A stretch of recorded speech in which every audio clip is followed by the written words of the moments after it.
बड़ा सवाल यह है कि क्या वाकई में जो तीसरा विश्व युद्ध है यानी कि जो थर्ड वर्ल्ड वॉर है वो होकर रहेगा क्या? क्योंकि चीन की तरफ से शी जिनपिंग ने एक बार फिर से अमेरिका को वार्न कर दिया है। और वार्न किसको लेकर किया है?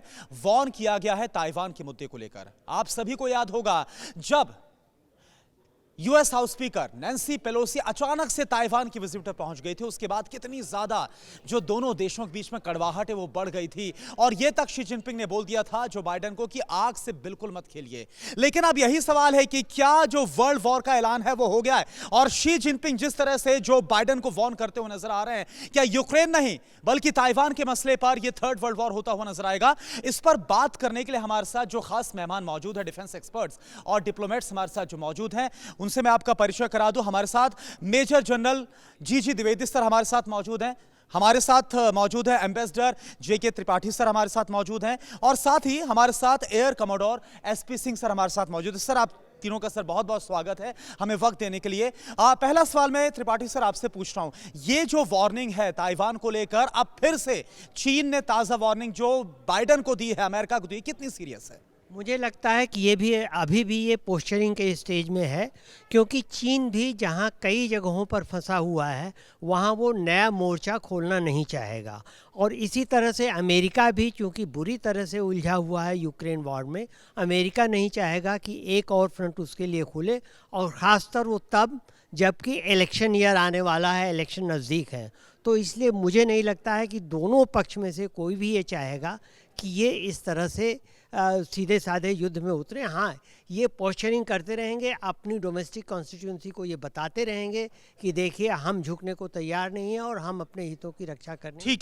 ठीक है। लेकिन सिंह सर ये बताइए कि ऐसा नहीं है कि इसको हम बहुत लाइटली भी ले सकते हैं, क्योंकि जब नैन्सी पेलोसी का विजिट ताइवान को लेकर, और ताइवान को लेकर कितने ज्यादा सीरियस है जिनपिंग, ये सब हम जानते हैं। और इस बार सिर्फ ये बयान नहीं है, सिर्फ वार्निंग नहीं है, चैलेंज नहीं है, बल्कि वॉर एक्सरसाइज भी हो रही थी। तो तैयारी किस बात की है, किसके खिलाफ हो रही है चीन की? देखिए, चीन जो है बड़ा समझदार देश, शी जिनपिंग के अंडर बड़ा समझदारी से चल रहा है। उनका एम तो है ताइवान को चीन में अंडर लेना कंट्रोल, लेकिन वो बड़े समय को चूज करके करेंगे। अभी वो देख रहे हैं कि रशिया यूक्रेन में क्या हालत हो रही है, तो वो बिल्कुल जैसे अभी त्रिपाठी सर ने बताया कि वो एक बिल्कुल नया फ्रंट नहीं खोलना। चीन अभी उलझा हुआ है, तो वो पहले अपनी दूसरी चीज़ें दूर करके फिर एक पूरी ताकत के साथ करेगा, ताकि उसको जब पूरा संयम हो जाएगा, विश्वास हो जाएगा कि अब मेरी अपोजिशन खत्म हो गया है और अमेरिका बिल्कुल इस समय नहीं कुछ कर सकता, तभी वो इस पर जाएगा। नहीं तो अभी इस समय जो है सिर्फ पोस्टिंग। ठीक है, इस पर एक काउंटर द्विवेदी सर मैं आपसे लेना चाहूंगा। अभी जो सिंह सर ने बोला कि चीन वक्त देखेगा, वक्त के हिसाब से ताइवान पर हमला करेगा, क्या वाकई में ऐसा कोई वक्त आपको नजर आता है जहां पर अमेरिका इतना कमजोर हो जाए कि वो चीन का मुकाबला ना कर पाए और ताइवान के मसले पर उसको सपोर्ट ना कर पाए? और ताइवान पर अगर हमला होता है, ताइवान पर हमला होता है, इसके कंसिक्वेंसेस कहां तक पहुंचेंगे? देखो, जब भी आप चीन की बात करते हैं तो थोड़ा गहराई में जाना चाहिए, क्योंकि मैं चीन को बहुत करीबी देखता हूँ। चीन का ये दावा है कि जब उनकी रेवोल्यूशन हुई 1949 में, तो वो अधूरी रह गई क्योंकि ताइवान उनके साथ नहीं मिला पाया। तो ये उनका एक प्रण है, उनका एक दावा है कि हम इसको मिलाएंगे।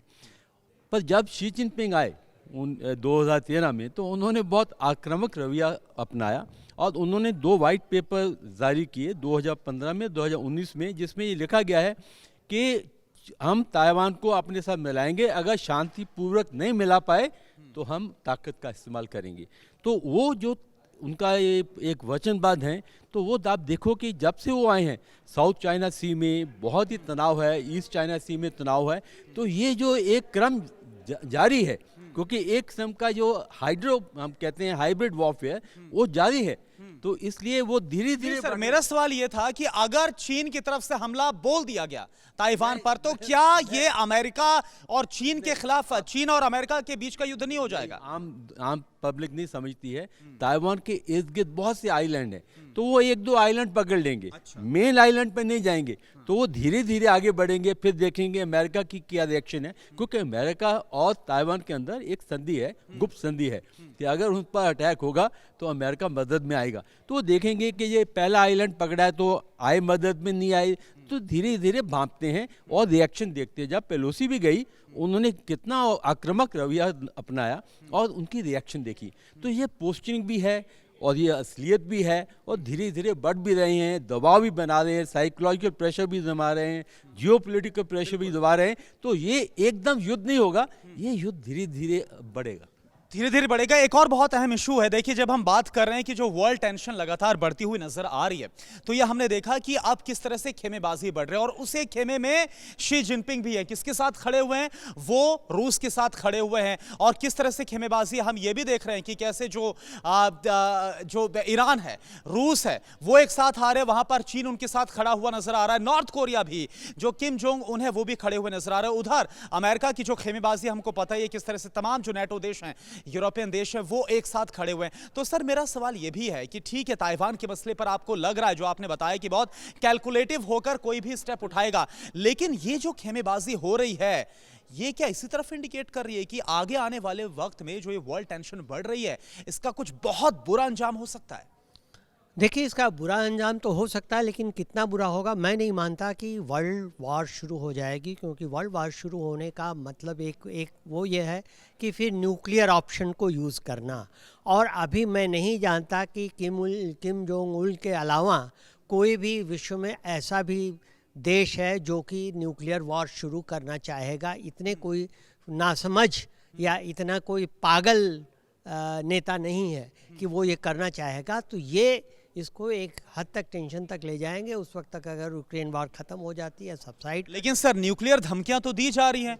रूस ने खुद को स्टार्ट संधि से अलग कर लिया है। यार्स मिसाइल की खबर आज ही हमने दिखाई है, कैसे उसका ही बाकायदा टेस्ट, उसका भी प्रदर्शन किया गया है।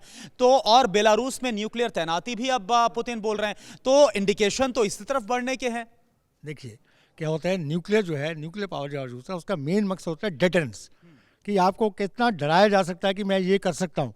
उसके अलग अलग तरीके हैं। तो ये जो मैसेजिंग हो रही है, जो डेटरेंस के लेवल बढ़ाए जा रहे हैं। पहले सिर्फ बोला गया कि हम न्यूक्लियर यूज़ कर सकते हैं, दूसरा भी दिखाया गया कि हमारी जो तैनाती है यहाँ पर है, बेलारूस में है, फिर बताया गया कि हम ICBM ट्रायल कर रहे हैं। तो इस तरह की जो लेवल बढ़ाए जा रहे हैं, वो अपने धीरे धीरे न्यूक्लियर हथियार बाहर निकाल के दिखाएंगे। तो इससे डेटरेंस का लेवल बढ़ाया जा रहा है, जितनी देखा जा रहा है कि आपको किस हद तक डरा सकते हैं। ठीक है सर, क्विक रिएक्शन आपसे मेरा, अब इसको वाइंड अप करेंगे इस वीडियो को, कि ये जो अभी एस्केलेशन है, ना सिर्फ रूस और यूक्रेन के बीच तो युद्ध चल रहा है, लेकिन जो वर्ल्ड वाइड एस्केलेशन अलग अलग फ्रंट्स में हम देख रहे हैं, ये किस लेवल तक आपको लग रही जा सकती है? देखो एक वैश्विक बदलाव आ रहा है, एक नया एक्सेस बन रहा है, जो एक्सेस कन्वीनियंस है, जैसे रशिया, चाइना, ईरान, तुर्की, नॉर्थ कोरिया, ये एक नया बदलाव आ रहा है। अभी ये जो न्यूक्लियर हथियार हैं, इसका डेटरेंस का मतलब होता है दो परखा होता है, आपकी क्षमता क्या है और आपका इंटेंट, आपका इरादा क्या है। तो साथ ही क्षमता भी दिखा रहे हैं और इरादा भी दिखा रहे हैं। बिल्कुल सर, तो ये जो क्षमता है और जो इरादे दिखा रहे हैं, एक दूसरे को चैलेंज कर रहे हैं, वॉर्न कर रहे हैं, ये अब देखना होगा कि क्या ये एक बहुत बड़े विध्वंस में तब्दील होगी या फिर कुछ और होता हुआ नजर आता है। सर आप सभी का बहुत बहुत शुक्रिया हमारे साथ इसमें शामिल होने के लिए।